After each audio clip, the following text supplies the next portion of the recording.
was thinking of, the loyalty.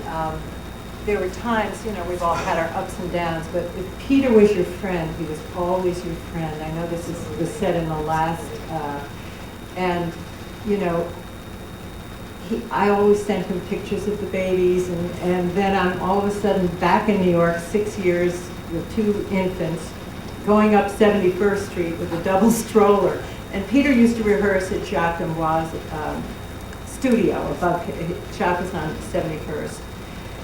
And he said, Penny, what are you doing? I said, I'm looking for work, And he said, well, why don't you come in for 3 penny opera? They're looking for very odd parts. You're all wrong, but come in anyway. And I came in and they didn't hire me, but by the end of the week, somehow that momentum, I ended up with Grand Hotel, just walking in and getting that. And I thought, Peter was there when I was down. He was always trying to help me. After I had an illness, and I remember getting a letter from Peter, hang in there, Penny. He always was trying to keep in touch as a real person. And I think out of all the choreographers, and we've all worked for them all here, it's true. He had the love that, he had the love for the business, totally, but he also had the love for people. It made such a difference why we all ran to rehearsal, and why everybody loved him, and Debbie wanted to use him over and over again. Everybody loved him. Anyway. And what about Annie? Talk about NYC. Oh, we had so many versions of NYC. I mean, and there again, we were really not a hit. When we played the Kennedy Center originally, the Eisenhower, we got down there and there were a few of us that were brought in for the New York. They had done it at good speed, and they brought in a few of us, Steve and me and Dorothy Loudon and Fresky and maybe one other person, and the rest were all the other companies. So they worked and worked and worked on this.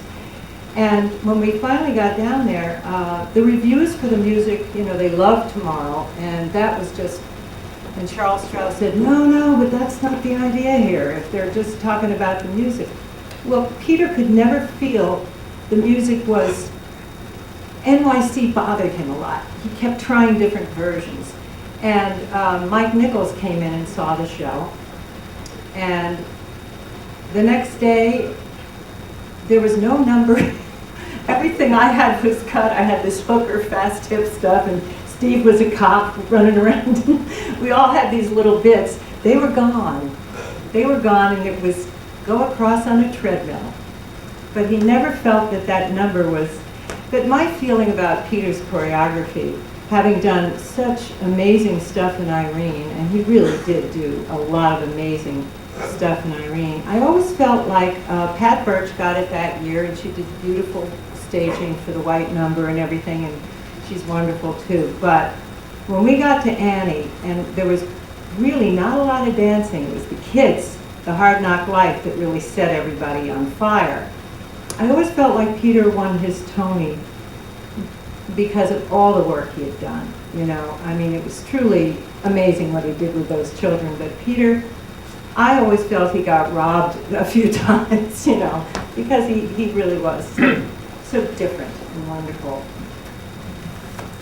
Annie was hysterical. It must have been 700 different renditions of Annie. So many people, they would be burying characters all the time.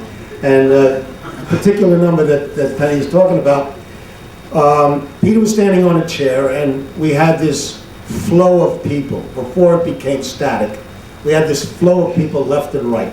So it was a lateral movement, and it was very difficult to get there were a lot of non-dancers in the show. They were character actors, and you know what character actors are all about. So, hey, sorry, well, at this time. So they were going, left and right, stage left, stage right. And at one point, Peter said to me, well, get downstage, and I was the cop, get downstage of them, and then we'll do something downstage, So I was upstage of all of this mass of people, and I was trying to work my way downstage, but there was no space, and an actor does not give you room. Ever. Dancers adjust, you know, they move this way, they move that way, which way you coming, da, da, da, da, da. So then Peter got a little frustrated at one point, and he said, Steve, get downstage. I says, I swear, Peter, I really can't, you know, and I really felt badly. He says, okay, you get up over here, and I'm going to go on and do the thing. I says, okay. I stood on a chair. Mary Jane Houdina was stage right at me, standing there, and I said, Mary, this is not going to happen. So Peter tried to get downstage through this line of people, and he was banged from one person to the other, banged from the other one, and I'm telling you, I was hysterical laughing and scared at the same time, because Peter wasn't all that big. So finally he comes over, he says, Stephen, I don't think you can do it. Speaking of Annie, I have a couple quotes from Tom Meehan, who wrote the book To Annie and Annie Warbucks.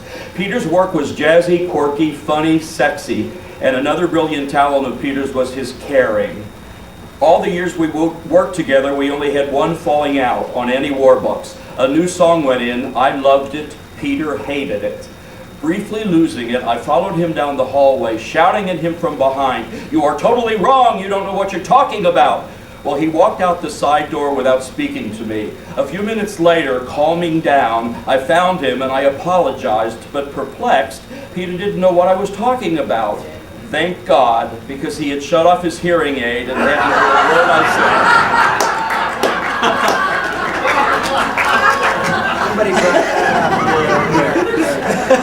I also, Mary Jane Houdina, who assisted Peter on Annie, wrote a couple things. I loved Peter, the choreographer, and the person. When we would start a job, he would explain what he wanted to achieve with childlike enthusiasm and was passionate about everything he did. Nancy Dalton and I had the great pleasure of doing Peter's act, and when we were dancing, I felt as if I were flying. He was tremendously creative and had a great sense of style.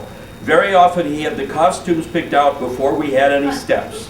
During the Miss America pageant that he choreographed, we had a shirt made up that said, "Don't worry about the feet, worry about the costumes." He loved it. I loved visiting with him because he always shared his thoughts and ideas. If I needed advice, he would say, "Listen to your father." Once he said, "You know, Mary Jane, when I dance, I go someplace else." You know, he took us all along with him.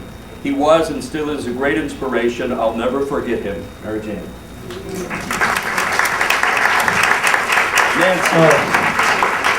I'm sure Leroy Reams really feels bad that he's not here, because after our last rehearsal, hey Kenny, after our last rehearsal we sat and talked and we were drying off, and both of us kind of came up with what we're all talking about in the evening, was that when you worked for Peter, you had fun, you just laughed, there was no axes to grind, and it's like some of the other choreographers that kind of went off the deep end, but Leroy and I both kind of figured that there were like really three people that made me laugh the hardest in show business, and it was Cheetah Rivera, Fred Ebb, and Peter Gennaro. And he's just such a special person that I guess that Leroy has to really be sick not to be here. So just in the words of Leroy, he says, "I love the man dearly," is what he said.